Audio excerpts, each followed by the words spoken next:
Okay, perfect. Excellent. Well, the last time we talked, Amber, let's jump into your last action step. And you said that you wanted to include sub-objectives in all of your lessons, and you wanted to include a self-evaluation objective rubric at least one time before your next IC meeting. So share back with me what were the results of this, and if you felt like you met this goal. I do feel like I met the goal. I had sub-objectives in every lesson since we last spoke, and yesterday I did my first self-evaluation rubric, and I really loved it. And I have to say from PD, after you did that activity with us where we went in to do the practice one, or, you know, you had us do that, it was actually really easy. I was kind of nervous about trying to figure out how to do it. After that, it was really easy, so it was nice to come in and do it in my lesson yesterday, and I think we saw some good results of it.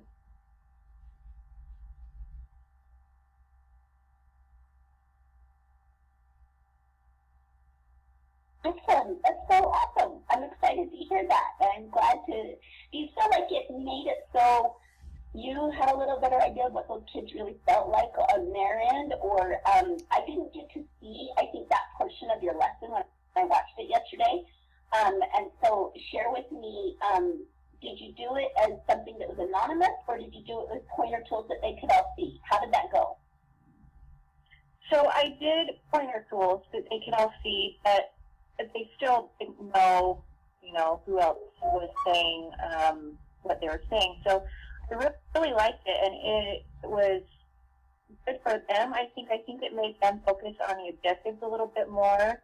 And at the beginning they were low, and that's how I decided to spend more time on the first part of my lesson than the last part, because of how they answered that self-evaluation rubric. And then we went back to it at the end, and they jumped up at least one square, and in a couple places they did move up 2 squares, and so they were able to see their improvement during the lesson, and I like it because I feel like I reference back to the objectives more, referencing what they said at the beginning. So I think it helped on both ends, them being able to see it, and then it helped me reference those objectives more.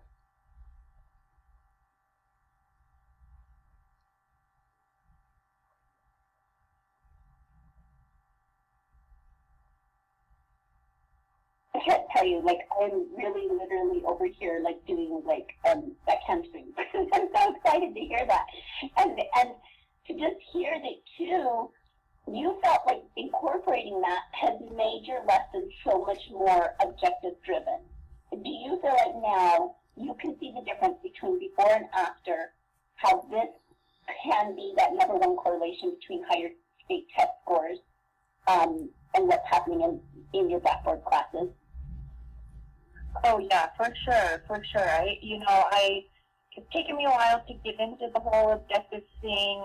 Being a first-year teacher at the beginning of the year, I didn't see how important having those objectives right up there, and I'm aware of it. But it has totally driven my instruction, and yeah, absolutely, 100%. I can see it, and now I understand how easy it is to do them, and so it's going to become a natural part of my lessons, and it helps the flow of my lessons, it helps the students stay focused, it helps me stay focused, and yeah, definitely, I think it's been really great.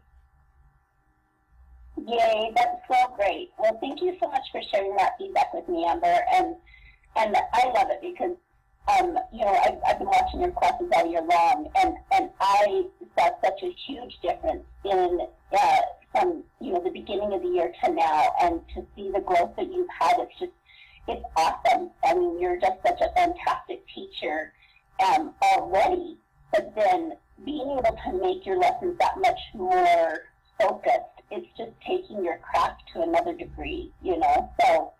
Anyway, awesome. You keep up the great work, and I'm so excited to hear that feedback. I want to share with you some of the gems that I noticed in the lesson that I watched with you. One of the things that I first noted is that I loved your waterfall strategy. It was a great opportunity for engagement. It helped us so kids were copying each other's answers, and you could really check to see, they were all right there, and some of them you had to prod a little bit to get them to get it entered in, but then once you saw that they all were ready, boom, they hit that enter button, and I thought that was a great opportunity for engagement with the kids. I loved your self-evaluation rubric. It was connected to your objectives really nicely, and it helped you to focus on the most essential learning, just like what you just said. You could tell, and you were able to decide, okay, where you were going to spend more time in your lessons than not, because you could really tell. I think it was that middle area that was the area. In fact, I wrote it down. That bottom part, they is the 0, and that was where they felt like they really needed more help with.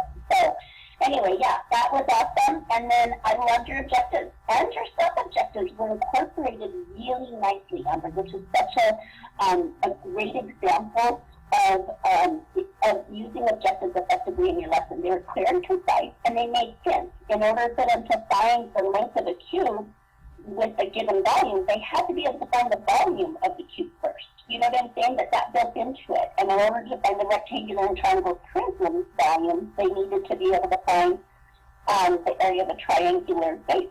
And so, anyway, I wanted to compliment you on so many great things that you're doing, and you're just such an effective teacher, and I'm just so happy to see everything that you're doing. So share back with me, are there any other gems that you would like to add to this list? Things that are possibly that either from this particular lesson or that you're doing as a whole in your teaching that you feel like is going really good right now?